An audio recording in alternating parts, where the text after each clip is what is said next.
Welcome back. It's Michael Rogers. Welcome to Bodywork Boxing. And it's just the intro. But on December the 23rd, I did a video. I wanted to spare my people some time. I know we busy people and we got things going on, and some of us can't eat, sleep, and live boxing. You know, some of us just take pride in just bringing information to the hardcores. So I'm talking to my hardcores. I did a video about Demetrius Andrade on 12/23/2021 about how he was getting ready to duck this ass whooping from Janibek, a young up-and-coming dude that everybody says is a force to be reckoned with. And he actually looks good. Southpaw that, you know, has power, is not scared, come forward, has good head movement, has power. And lo and behold, it went to purse bid. But I want to read this article real quick as an intro. This article by Fight Sports, it says, will Demetrius Andrade regret moving to 168? It says, Demetrius Andrade, 31-0, 19 KOs, is on the verge of switching to the super middleweight division, 168 pound, to fight Zach Parker, 22-0, 16 KOs. The motive behind Andrade's move is quite clear. He wants to have the money fight against Canelo Alvarez if he can put up a phenomenal performance against Parker. This means he would have to vacate his WBO middleweight title first, as the sanctioning body has already declared Janibek ALIMKHANULY the mandatory challenger. Once Andrade completes the move to another division, WBO is likely to waste no time in picking another challenger for Janibek and have a new champion within a few weeks. At 160, he would be stuck sharing the ring with fighters that are yet to raise their stocks. While many boxing pundits feel going up a division is not the right move for Andrade, former WBC champ Sergio Mora thinks otherwise. Mora feels that Janibek is a serious threat to the 160 division, and Andrade may just avoid having his unbeaten streak disrupted. It's not only the right move to go up to 168, but not to fight his mandatory. The 41-year-old said, I'll tell you, man, this Janibek is going to be no joke to fight. Wow.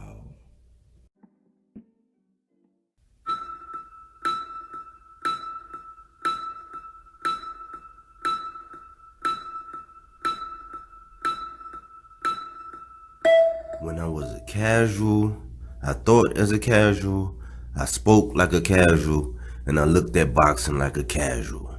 But when I became a hardcore, I put away all those casual things.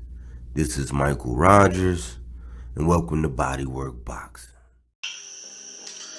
I say wow, because it's a popular consensus nowadays that when you speak the truth,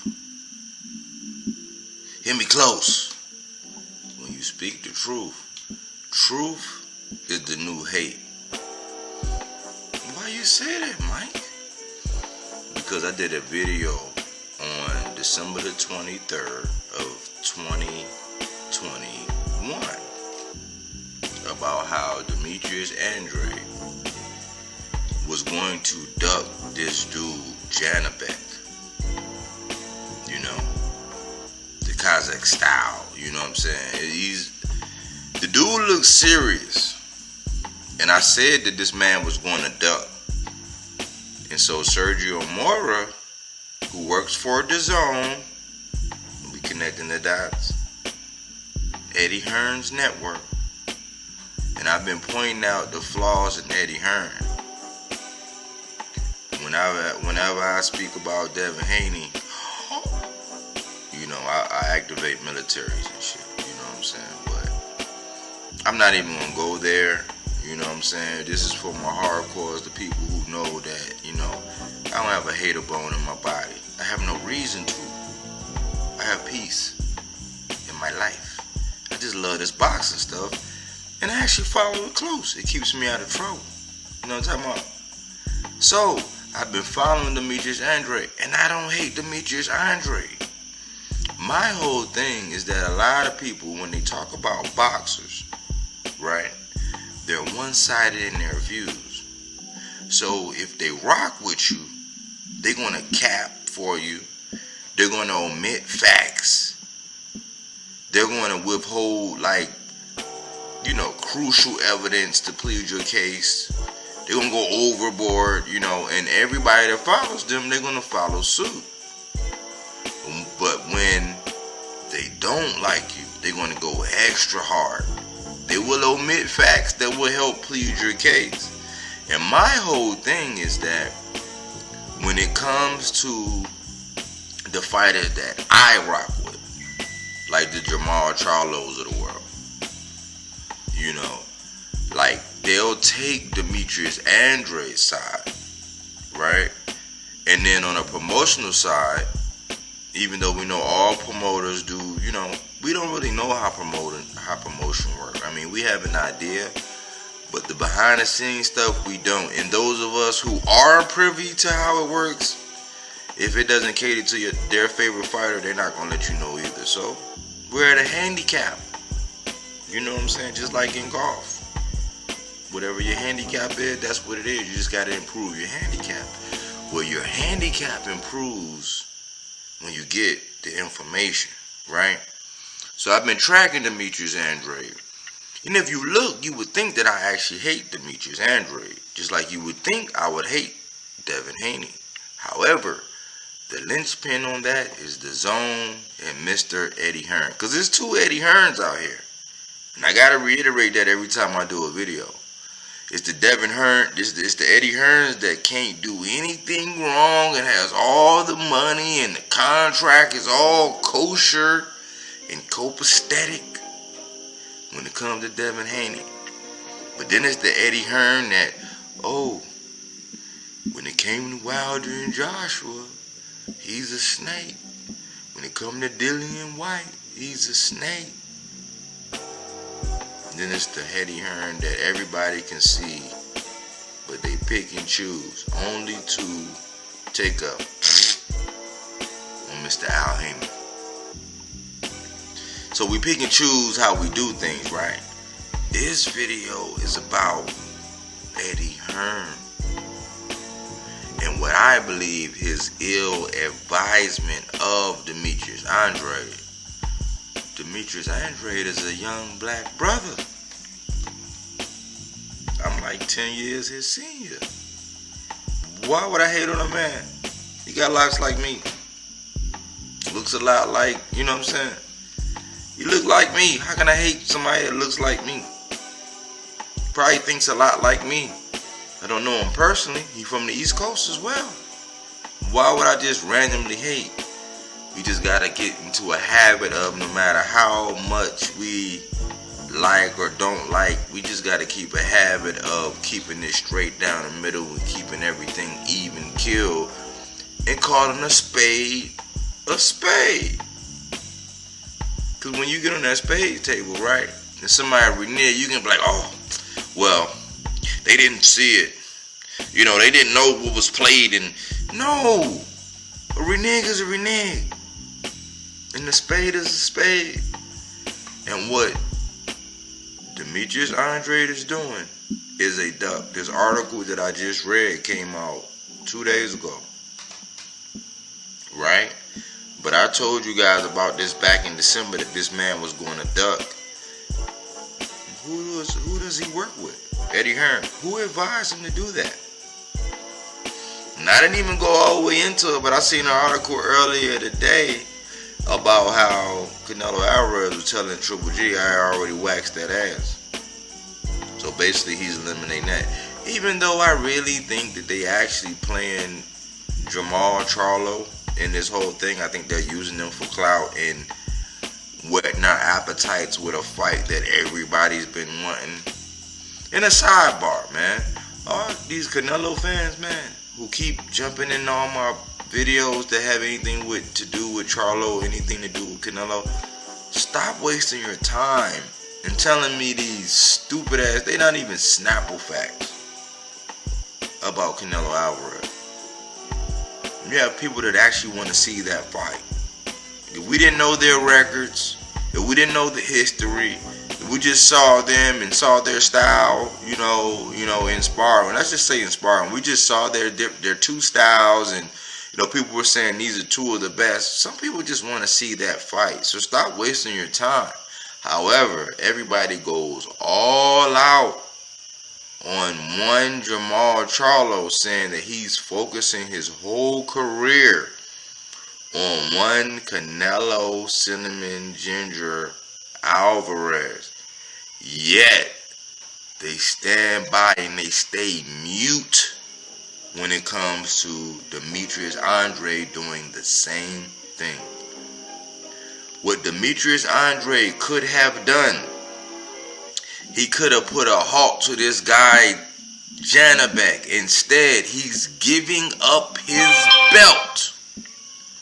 He's moving to 168 in an effort to get a fight with Canelo Alvarez. And Canelo Alvarez is on a plethora of takes saying, "You're a horrible fighter, man. Get the fuck out of here, man." And everybody loves to play that, not realizing that they riding Canelo's dick and they shitting on Demetrius Andre every time they play that clip. Why? Because they say Demetrius Andre should have been disrespectful. You gotta get disrespectful. You gotta show that you want the fight. Canelo Alvarez said, "You're a horrible fighter. Get the fuck out of here." So why would you drop your belt and go up to 168 to fight this man when you could have stopped a force? You getting ready to create a force, because a narrative is that Mr. Gary Russell had a hurt shoulder, and even though y'all criticized him for inactivity, he went in and fought with a fucked up shoulder and still beat that man. And the judges, I'm not gonna say robbed, they pickpocketed that man, but he still fought. And they said he created a hero in Mark Messiah. But what is one Demetrius Andre about to do when he let that belt go and he allows Janibek just to get it? And they're gonna find somebody that's gonna fight him for it, probably. So he's not gonna be an email champ, because let's qualify email champ. If you actually fight somebody for a belt, if it's vacant, that's one level. If you fight a champion that actually holds it, that's another level. If you don't fight anybody and you get emailed a belt, that's the definition of an email champion. Okay? And I know my hardcores know that, but since there are some channels that actually cater to casuals, I had to clarify that. So you're getting ready to make Janibek a David Benavidez, and who, when he fought for his belt, he fought for a vacant. He didn't fight for somebody who had it and then got it the first time. He fought for a vacant. So you're getting ready to create a superhero in Janibek, according to the YTBC rules. You're getting ready to create a superhero in Janibek by giving up your belt and chasing the fight that you're probably never going to get. Why? Because Eddie Hearn has ties to one Canelo Alvarez. He didn't get you a fight with Triple G. He's probably not going to get you a fight with Canelo unless the whole use of CHARLO'S name right now, and with Canelo dismissing Triple G right now, is all employed to build a fight with you and one Canelo Alvarez. If Eddie Hearn does that, he will right a lot of wrongs. I doubt he's going to do it. And once again, Demetrius, you look like a motherfucking duck. But this is my what if. This is something special. You heard it here first. what if Demetrius Andre is not moving up to fight Canelo Alvarez, right? So let's think about it. Jermell and Demetrius Andre were supposed to fight.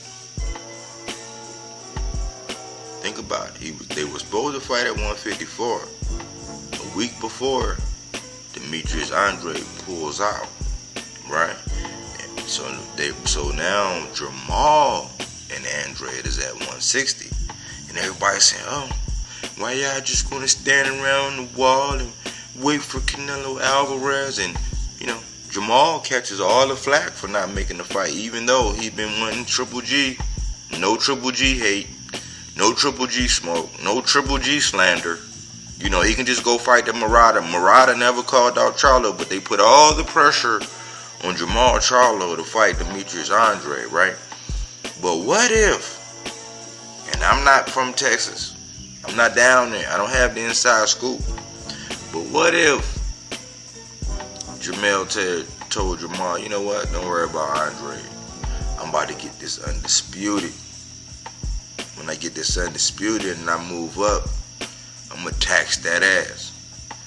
What if Demetrius Andre didn't only just duck Janibek, because Demetrius Andre is supposed to be one of the best fighters in the world. I mean, by gosh, he beat Quigley.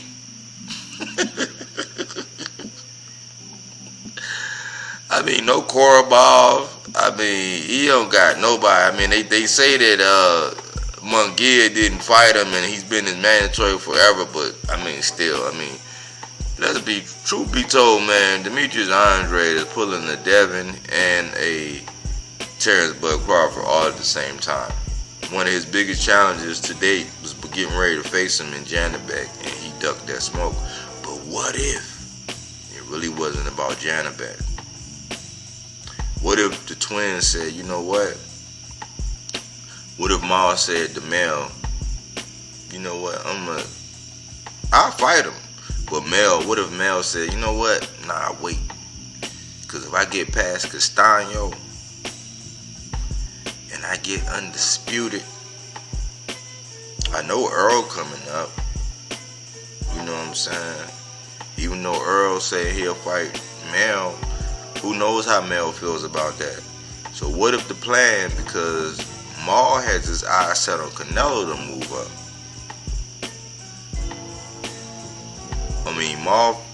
Maul has his eyes on Canelo, on moving up to fight Canelo. Mel might have his plans on once he gets undisputed. He might not defend it. Canelo didn't really.